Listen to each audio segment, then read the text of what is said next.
Hey guys, welcome back to the channel, and today we're gonna be reacting to Unpopular K-pop opinions, cause Jennie needs to get her hands off Taehyung. Hmm? Four, What? five, six, seven. 1. Here we go again with Jennie and V's situationship. The minute V gets out of the military, K-pop's nosiest armchair detectives sprint out the gate with new evidence. And by evidence I mean grainy couple keychains and blurry Instagram captions that could literally be about the weather. Suddenly, we're all FBI agents, but instead of solving crimes, it's just a mob tripping over themselves to eat women alive. It's the same recycled script that Jennie's been handed every time she's rumored to be dating someone with a Y chromosome. The misogyny that hits Jennie like a freight train every time her name shows up in a headline with some man. It's always the same. Jennie's a clout chaser, she's a whore. She's ruining my baby's life. Are you bored? Did your frontal lobes just shut down at puberty? Because the mental gymnastics required to twist every narrative into Jennie evil, man victim is Olympic level. And for the record, most of these keyboard warriors aren't even 10-year-olds. They're full-grown adults with jobs and taxes who still think it's their civic duty to spit on a woman for dating, breathing, wearing a sexy outfit they can't afford. And the funniest part? The entire circus started because V accidentally followed Jennie. Not a bedroom tape, not a confession letter. A freaking follow button got pressed and the internet lost its collective mind. The leap from accidentally followed her to grainy vacations pics to their making out in the back of a van while plotting to destroy ARMY's mental health is just beyond parody. The lack of self-awareness in these fandoms is tragic. accidentally following? Did he follow or did he not follow? Did he unfollow I after? don't know, because accidentally implies he unfollowed after, but maybe he just followed, period, because, I mean, maybe he likes her music or whatever, or he likes her. Who cares? But let's zoom in on the really moldy part. The V would never go out with someone like her brigade, as if V is some ethereal pure-blood prince and Jennie is Satan's mistress sent to ruin his divinity. Wake up, they're both celebrities, same social circles, same events, same struggles. Probably sick to death of being stalked by the same deranged fans, yet every single time there's a dating rumor, the woman gets the guillotine and the man gets a light slap on the wrist. Yes, I'm not sure why they're saying Jennie would never go out. I don't see why they wouldn't go out. There's nothing stopping them. As she said, they're in the same social circles. Makes sense if they were to date. V gets hate, but let's not I play guess dumb. There's the hate. people are convincing themselves that they have nothing in common. That's just delusion.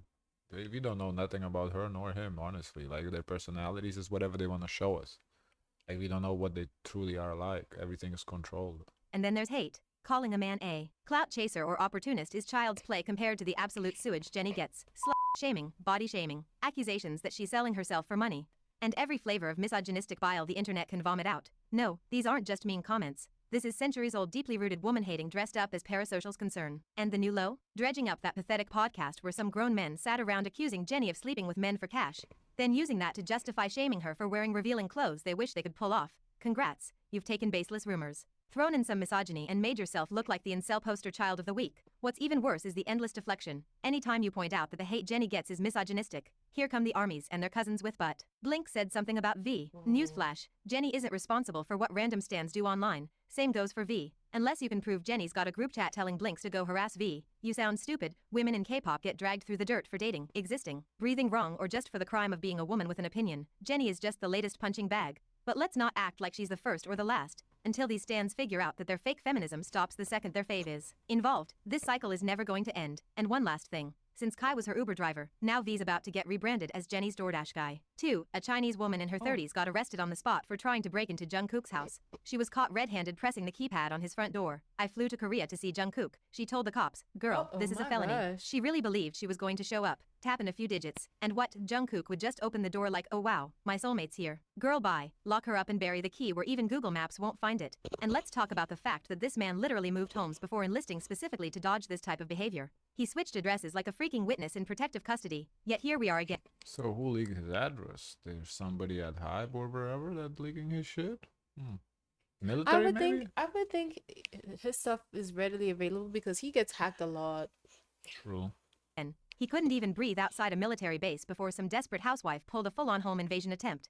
Jungkook said on live multiple times that people were waiting outside his house, that they were sending him packages, showing up at his door, and he told them flat out to get lost. There are TikToks of people sliding letters into his mailbox, YouTube house tours giving step-by-step directions to his home like it's a museum, and people filming right outside his building. How is this legal? Why is this allowed? Jungkook is literally begging people to leave him alone. He said it clearly. Don't come, don't send things, don't wait outside. But the more he says it, the more people take it as a challenge, because some of these stalkers want to be recognized, even as threats. And that's the twisted part. They see infamy as intimacy. Getting mentioned, even negatively, becomes a badge of That's honor. true, I can And that is see the that. scariest part. It's time to stop soft labeling this as satiating behavior and start calling it what it is: psychological abuse and stalking. And it doesn't just put Jungkook at I mean, they're stalking, yeah. But I feel like Taehyung by definition is stalkers. So it's just Korean term for stalkers. So I don't. risk. Imagine not feeling safe in your own home because the second you walk in, someone is already plotting how to That break is in a little behind you. scary. So what now? Are we Yeah. gonna wait until one of these deranged I mean, he got money. He can hire private security on his house. You know, I don't. I thought they live in an area where there's like, you know, people with a lot of money live there, so they have like security already. So how these Yeah, but you know, if he is this because this seems to be an issue with him. So just hire private security on your own house. You know, put them on the kind of prevent because it is just kind of fucking weird. It's unsafe. Like, and you know, it's like, what do you do? Like, you're not gonna go shoot this person because you know I don't think their intent is to harm him, but at the same time, you don't know their intent when you face them. So it's like it's This- just weird. The scary thing is like, what if he forgot to like lock his door and Right. someone tried to open his Yeah, door? nah, he should invest in private security, or honestly, Hype should cover it. people actually succeeds in hurting someone before the law takes it seriously? Because that's where this is headed. The fact that this woman got that far is already a complete failure of privacy, boundaries, and security. 3. Mnet just dropped the theme song performances for both Planet K and Planet C, along with the trainee profiles and the results of the blind pick top 8. 6 trainees are from Planet K and 2 from Planet C. We still don't know how many. That's about what we said. I think we talked about it, that couple people from C is gonna make it because it felt like K's was better, but there was a couple standout people in C, so we did think like, okay, a couple people from C are gonna make it. So it seems like that's what's gonna happen. Trainees will debut in the end. Some articles mentioned 8, but I don't think even Mnet knows yet, especially since they're merging the two groups. So let's just wait and see. As for the current top 8, it's as predictable as it gets. Every single one is a known trainee, either already debuted or from another survival show. And aside from maybe the top 2, I can see most of them dropping in the next rankings. In Boyz Planet, a lot of popular I wonder if one of them is the really older one. trainees started off high but fell off Oh, due the to Mnet's editing 29-year-old or total something? lack of it. Now that performances are out, other trainees are bound to start rising. Specifically the center of Planet K. People were shocked he didn't make the top 8, but he's definitely climbing in the next round. Look at his face, Mnet. Put him in the center for a reason. Mnet's not subtle. This whole blind pick was a visibility audit, a soft launch for their faves, and the second you look past that top 8, it becomes crystal clear what this was actually for. A popularity gauge for the already famous and a face card check for the nobodies. The unknowns who cracked the 20s? That's their green light moment. It tells Mnet which newbies the audience's eyeballs are sticking to, even without heavy screen time or backstory edits yet. As for the knowns, it's a litmus test for who's worth investing in and who's dead weight. Basically, who can we push with just their name, and who needs the evil edit treatment to get flushed without backlash. 4. The Boyz' Julian dropped an apology, but fans aren't buying a single For syllable what? of it. After the 65 dating, smoking and who knows what else scandals that popped off in the last 48 hours, he posted some statement on a paid app and people immediately called it AI generated. And honestly, they're not wrong. Read the English translation and it screams ChatGPT core. No personal details, no genuine emotion, I mean, just that's polished the PR new, with cringe. the new technology. He probably needed help. Yeah, but honestly, he didn't even have to apologize for nothing. I don't know what the fuck he apologizing for. For what? Dating? For being a man? What?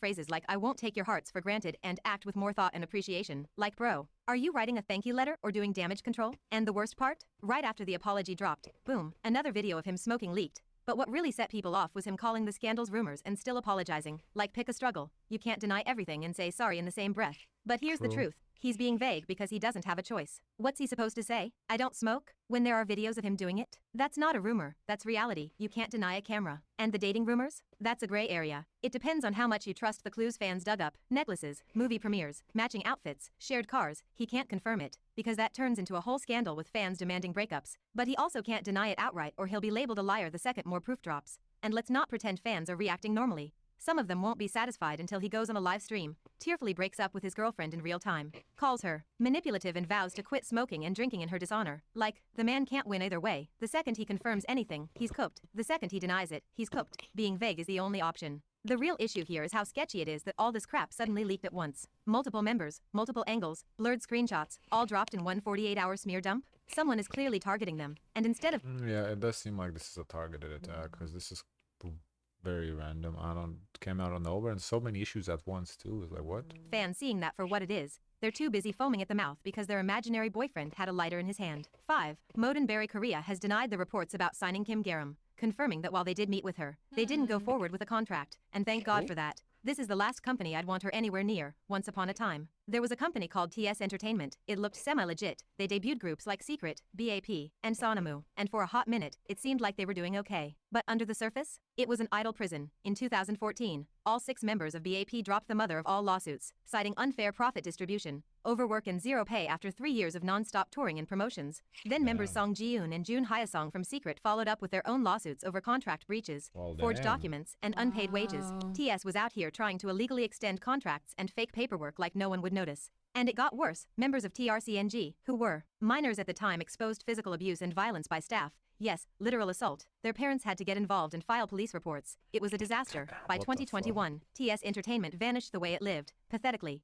Quiet website shutdown, no statement. Then around 2024, a new name popped up, Modhaus Korea, a startup agency with barely any media presence, suddenly scooping up ex-idols like it was a clearance sale. It was too familiar, too sketchy, too TS, and then surprise. Surprise, some of the same staff names started showing up again. The way they were recruiting, the groups they were targeting, the patterns, it all screamed recycled TS behavior. Modhaus Korea ended up denying this, saying all the TS officials in the company have resigned. But personally, I didn't buy it. I still believe it's a rebranded sequel to that same dumpster fire of a company. Yikes. Oop. Interesting. Hey guys, of course, let us know your thoughts. Don't forget to like, comment, and subscribe. Join the Discord. And as always, share as much kindness as possible.